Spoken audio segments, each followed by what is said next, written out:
मैं बहुत पहले से जान रहा हूँ चौधरी जी को। ये बॉटनी में एमएससी हैं। चाहते तो बहुत सुख सुविधा वाली नौकरी इनको मिल सकती थी, लेकिन इनके जेहन में, मैं जब से इनको जान रहा हूँ, इनके जेहन में ये सवाल शुरू से कुलबुलाता रहा है कि ग्रामीण क्षेत्रों में जो शिक्षा की पहुँच है, जो शिक्षा को लेकर अभावग्रस्तता है, वो इनको खोजता रहा है। और उन्होंने शिक्षा के ग्रामीण क्षेत्रों में प्रसार को लेकर एक संकल्प लिया हुआ था और उसकी शुरुआत उन्होंने अपने ही गांव से अपना ज़मीन दान देकर किया, जहां तमनार में उनका पहला स्कूल बना। उसके बाद आज रायगढ़ और अब जसपुर ज़िले में भी इनके आदर्श ग्रामीण विद्या मंदिर के कई विद्यालय संचालित हैं। अलावे इसके बॉटनी के विद्यार्थी होने की वजह से पर्यावरण को लेकर के भी इनमें एक गंभीर चिंतन जैसी मानसिक अवस्था रही है। और उस चिंतन के मुताबिक पर्यावरण को लेकर के इन्होंने जो काम किया है, उसके लिए तो मैं समझता हूँ कि इनको पर्यावरण के क्षेत्र में राज्य शासन के स्तर में कोई पुरस्कार या सम्मान दिया जाना चाहिए। बहरहाल वो अखिल भारतीय अगरिया समाज के अध्यक्ष पद के प्रत्याशी हैं। मेरी शुभकामनाएं उनके साथ हैं और मैं उनको विजयी भव का आशीर्वाद भी दे रहा हूं। और अगरिया समाज से भी अपेक्षा कर रहा हूं कि वे अपने समाज को एक पढ़े लिखे, सुशिक्षित, चिंतनशील व्यक्ति के हाथों में उसकी कमान सौंपे तो निश्चित तौर पर उसका लाभ पूरे समाज को मिलेगा। नमस्कार, खबर बयार के यूट्यूब चैनल में आपका स्वागत है। टिंकू दिवांगन के साथ मैं युवराज सिंह आज़ाद। आपसे आग्रह है इस वीडियो को अंत तक देखिएगा, क्योंकि हमारे साथ बातचीत करने के लिए मौजूद हैं इस अंचल के पर्यावरण प्रेमी और शिक्षा के प्रति समर्पित होकर काम करने वाले लक्ष्मी नारायण चौधरी जी। लक्ष्मी नारायण चौधरी जी हमारे साथ बातचीत करने के लिए मौजूद हैं और आज बातचीत इनके कई पक्ष को लेकर हम करेंगे। लेकिन सबसे पहले हम बातचीत की शुरुआत करते हैं। अखिल भारतीय अगरिया समाज की केंद्रीय इकाई का चुनाव अभी होना है, 12 तारीख को मतदान है और एक प्रत्याशी हैं केंद्रीय अध्यक्ष के लक्ष्मी नारायण चौधरी जी। तकरीबन 16,000 के आसपास मतदाता हैं पूरे देश में अगरिया समाज के, जो अपने मताधिकार का प्रयोग करेंगे। लक्ष्मी नारायण चौधरी जी, आपने शिक्षा को लेकर, पर्यावरण को लेकर काफ़ी काम किया, लगभग 3 दशक का तो मैं जानता हूं, जहां तक मेरी स्मृति में है। अब समाज में केंद्रीय इकाई के अध्यक्ष का चुनाव आप लड़ रहे हैं, कैसे ये मन में विचार आया? सबसे पहले तो मैं युवराज भाई और टीम को धन्यवाद देना चाहूँगा कि मेरे को आपने अपनी बात रखने के लिए एक समय दिया। अब मैं 35 साल से रायगढ़ अंचल के ग्रामीण क्षेत्र में पर्यावरण और शिक्षा को लेकर मैं जागरूक रहा हूँ और हमारा समाज का जो अखिल भारतीय अगरिया समाज का जो दशा और दिशा है, उसको आगे बढ़ाने के लिए मैं इस मैदान में आया हुआ हूँ। जैसा कि आप लोगों को जानकारी है कि हमारा अगरिया समाज एक वैभवशाली और धन धान्य से भरा पूरा समाज है, लेकिन एक सामाजिक छाप हमारे संगठन द्वारा आज तक नहीं किया गया। तो मैं हमारी जो अधिकार है, हमारी जो स्टेटस है, उसके अनुसार मैं अगरिया समाज को एक मंच पर लाके एक सामाजिक दायित्व को स्थापित करना चाहता हूँ। एक मंच पर तो है, क्योंकि अगर एक केंद्रीय संगठन बना हुआ है जिसमें मैंने शुरू में बताया तकरीबन 16,000 मतदाता जो है जुड़े हुए हैं केंद्रीय इकाई से, एक बड़ा मंच तो है। और इसमें भी कोई दो राय नहीं कि अगरिया समाज ने राजनीति, खेल और तमाम तरह के, चाहे शिक्षा, हर क्षेत्र में जो है उन्होंने मुकाम हासिल किया है और पूरे समाज को गौरवान्वित कर रहे हैं। लेकिन आप क्या कुछ अलग करना चाहते हैं? क्या रोड मैप है आपने तैयार किया है? मैं लीग से हट के एक इस चुनाव के परिप्रेक्ष्य में एक घोषणा पत्र लाया हूँ जी, जिसमें 12 बिंदु हैं और 12 बिंदु का यदि पालन हो जाता है, जैसे मेरे को 5 साल अवसर मिलता है और उसको मैं पालन कर सकूंगा, मान लीजिए ऐसा संभव है, तो मैं समझता हूँ कि मैं अगरिया समाज में एक संपूर्ण क्रांति की शुरुआत कर सकता हूँ। जी।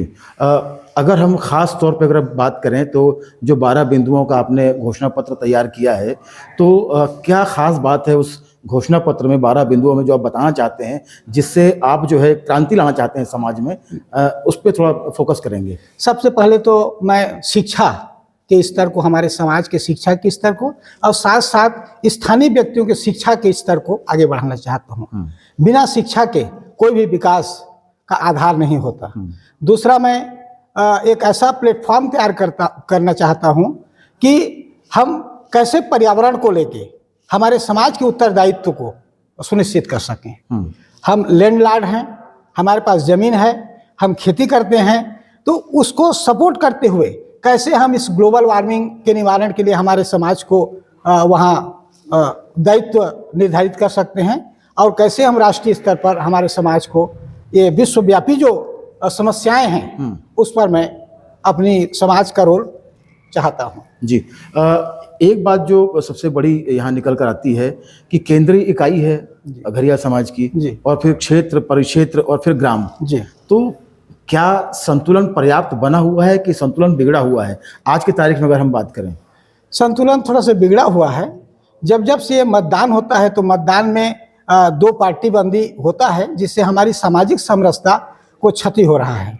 मैं चाहता था कि ये 2 कार्यकाल में चुनाव हो चुका है, इस कार्यकाल में हम मनोनयन के थ्रू अध्यक्ष का चुनाव करें, ऐसा मेरा मंशा था पूरे कार्यकारिणी का। तो चुनाव के दिन सारे पद निर्विरोध हो चुके और अंत में केवल अध्यक्ष पद के लिए ये चुनाव हो रहा है, जो एक दुखद घटना है, और इसको सामंजस्य बना के इसको निपटा लेना चाहिए था। 4 प्रत्याशी हैं आपको मिलाकर। जी। तो चारों में खुद को आप जोड़िए उसमें, चारों में जी।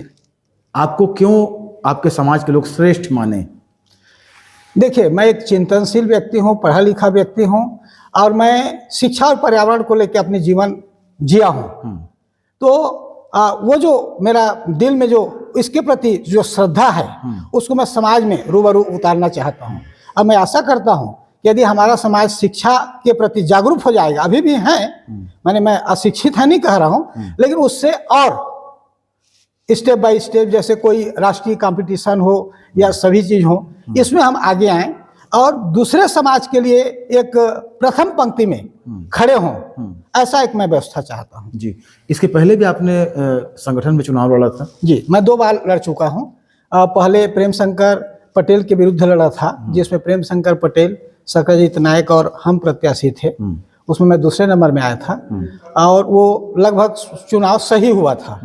ये सेकेंड बार जिसमें भुवनेश्वर पटेल जी ने अध्यक्ष बना, उस समय हमको अवसर ही नहीं दिया गया चुनाव के लिए। ऑल इंडिया का चुनाव था और मात्र 6 दिन का हमको समय दिया गया, जिसमें हम ना तो प्रचार प्रसार कर पाए, ना पम्फलेट छपवा पाए, और एक तरफा एक प्रकार से वो विजयी हो गया। जी। इस बार पर्याप्त समय है, और किस तरीके से आप मतदाताओं से, क्योंकि आपके जो अघरिया समाज के जो मतदाता हैं, जो वोटर हैं, जैसे मैंने कहा 16,000 से ज़्यादा ही हैं, तो कैसे उनसे संपर्क हो पा रहा है? क्योंकि देश के अलग अलग हिस्सों में वो कार्यरत हैं, चाहे वो बड़े महानगर हों या नगर हों, वहाँ वो लोग अपने हिसाब से हैं, तो कैसे उन मतदाताओं तक संपर्क आपका हो पा रहा है? देखिए, मैं इस चुनाव के 1 महीना पहले, डिक्लेयर के 1 महीना पहले मेरा एक्सीडेंट हुआ था। अच्छा। एक मोटरसाइकिल के माध्यम से एक कुत्ता टकरा गया था, मैं गिर गया था, 1 महीना बेड में था, और इसलिए मैं सभी जगह नहीं जा पाया और उसमें मैं असक्षम था।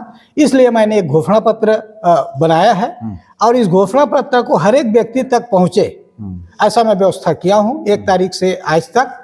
और मेरे को उम्मीद है कि मेरे घोषणा पत्र को पढ़ के, और मेरी जो मजबूरी है, मुझसे संपर्क नहीं कर पाया, वो सब परिस्थिति को देख के मेरे को अवश्य मेरा उम्मीद है कि मेरे को विजयी बनाएंगे। जी। चलते चलते लक्ष्मीनारायण चौधरी जी, हम चाहेंगे कि आप हमारे इस वीडियो के माध्यम से अपने वो तमाम वोटर्स के लिए क्या कहना चाहेंगे जो हमारा ये वीडियो देखने वाले हैं, उनको क्या कहना चाहेंगे कि क्यों आपको मतदान करें, अपना मतदान क्यों आपके पक्ष में करें, इसके लिए ज़रा बताएंगे और क्या उनसे कहना चाहेंगे?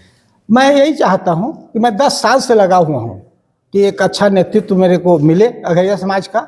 अब मैं पूरी ऊर्जा 5 साल मैं समाज को दूं, तो इसी उम्मीद के साथ कि एक बार मेरे को अवसर दे दें और मैं 5 साल में क्या करता हूं उसमें आकलन कर लेंगे। जी।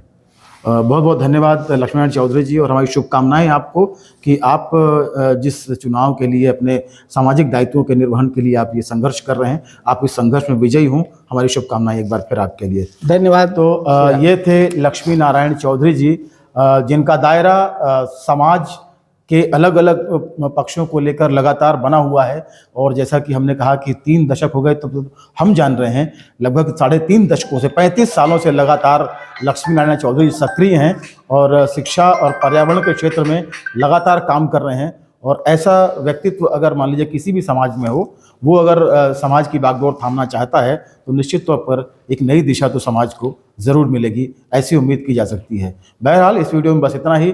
खबर बयार के यूट्यूब चैनल को अधिक से अधिक सब्सक्राइब करें, हमारे कंटेंट लाइक करें, शेयर करें और प्लीज़ कमेंट करके ये बताएं कि हमारा ये वीडियो आपको कैसा लगा। नमस्कार। धन्यवाद।